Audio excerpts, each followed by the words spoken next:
Good afternoon. Welcome to this episode of Weekly Spark. Well, it's kind of a waiting for the dog to come in. She always comes in once I start talking. Slightly different episode because I wanted to talk about the book that I was reading for the month of January. So for January, I read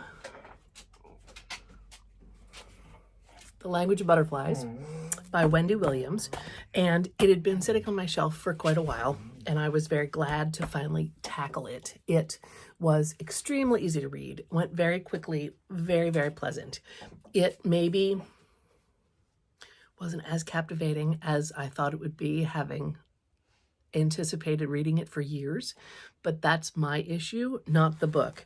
I have at least a dozen different pages dog-eared where there was something that sparked an idea for me or something that I wanted to remember. A couple things that stuck out. It talks about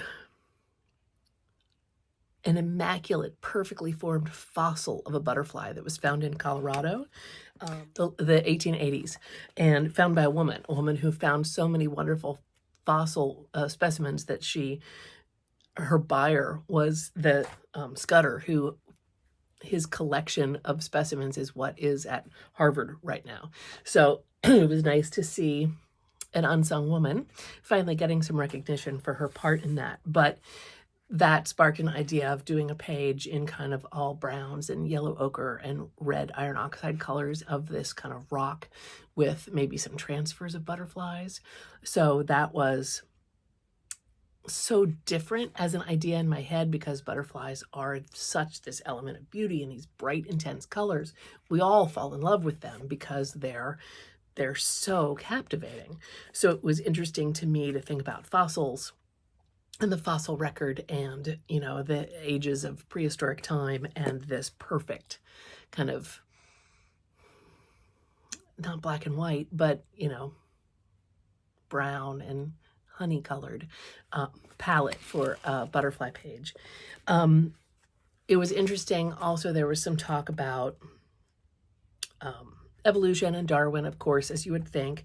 I was extremely intrigued to know that the butterfly proboscis that we think of as a straw is more like a sponge, which kind of just blows your mind when you think about them sipping from flowers. I didn't know that Nabokov, the Russian author, was a very well-known lepidopterist. There's a word you don't get to use very often. One thing that did come up in the Wendy Williams book was the mention of a woman named Sibylla Merian. And I'd actually heard of her before. She was an entomologist in the late 1600s in both Germany and in Holland. This is a time when women were not doing this kind of thing. This was a time when scientific research was really just beginning, and blew my mind that in that era, they hadn't connected caterpillars to butterflies yet. And so she was fundamental in that kind of natural research because she cataloged caterpillars, and she, of course, was an amazing artist, right? Her father had been a printmaker and run a print shop, and she married a painter, so she was in that kind of artistic community. And I think that's what gave her a little bit of the freedom to do the research and the drawings and the paintings that she was doing. She, of course, could only work in watercolors because only men were allowed to work in oil paints. Like, what? Are you kidding me? So there was a good bit of information about her in this book, and that led me to pick up what I hope is going to be book 2 of January. Now, this one was also on my bookshelf.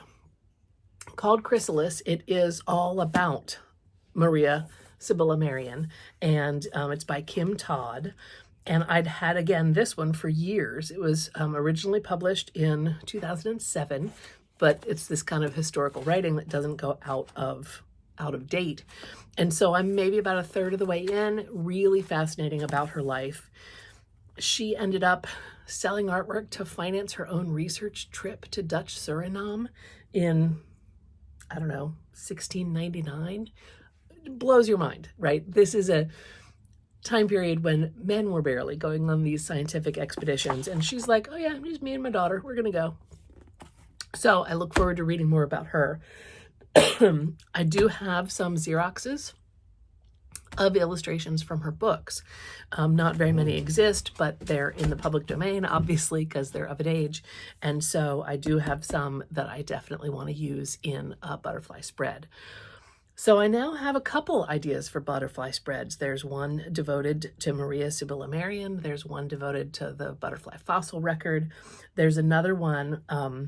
This quote came from the Wendy Williams book. It says, "From the mouth of the God of creation, each day the sun appeared, and during the winter, its rays became butterflies." And that's credited as an indigenous Mexican saying, which makes me think of the monarchs, that bright orange color, and the connection of monarch butterflies to Day of the Dead. So I'm going to talk a little more about folklore in a different video. I wanted to keep these short because it's just my talking head. I've got a cup of tea here getting cold. So I definitely give this a thumbs up. I guess I would give it 4 stars out of 5, while I reserve 5 stars for like really only the most absolutely fabulous best book. It was interesting that there were color plates in this, which is not something that you find in a paperback very often, and definitely a lot of Latin terms for butterflies that I had to Google and wanted to see the images and was just really captivated by that. So I loved it. I'll keep you posted on this one as I go. So far, it's very interesting, very easy reading. Pretty fascinating, about a look at the time period as well as this one woman's history and her artistic prowess. So stay tuned for another short video about some of the folklore of butterflies and some of the symbolism of the butterfly from different cultures, as well as other pages for this month with working with this theme. So for now, thank you for tuning in, and I look forward to seeing you again next week or later this week for another episode of Weekly Spark.